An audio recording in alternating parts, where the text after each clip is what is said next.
प्राण प्रतिष्ठा के बाद प्रतिमाएं प्राणवान हो जाती हैं। रामलला इस विश्वास पर खरे उतरे।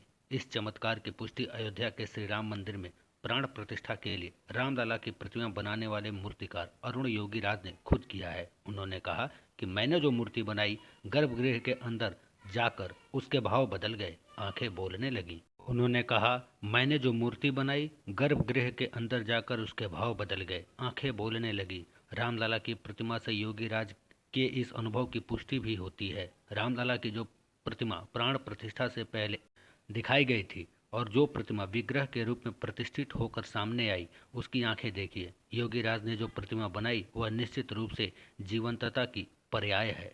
किसी भी मूर्ति की प्राण प्रतिष्ठा के बाद जब आंखों से पट्टी खोली जाती है तो उसे आईना दिखाया जाता है, ताकि जो ऊर्जा ईश्वर द्वारा भेजी गई है उस प्रतिमा में, वह उस शीशे से टकराकर वापस उस मूर्ति में चली जाए। और ठीक वैसा ही हुआ।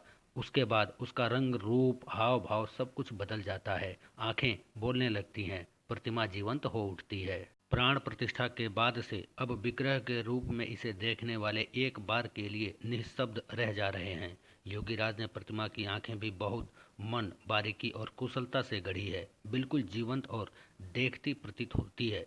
और खासकर रामलला के संदर्भ में यह प्रयास कहीं अधिक फलीभूत होने की अपेक्षा थी, क्योंकि जिस स्थल पर हमने रामलला की प्राण प्रतिष्ठा की है वह कोई साधारण भूमि नहीं थी, बल्कि युगों पूर्व यहीं श्री राम का जन्म हुआ था। और आध्यात्मिक दृष्टि से जरा भी सक्षम लोग इस अति विशिष्ट भूमि की ऊर्जा का अनुभव भी कर सकते हैं। रामलला की प्रतिष्ठा के बाद यह अनुभव और स्पष्टता तथा आसानी से किया जा सकता है।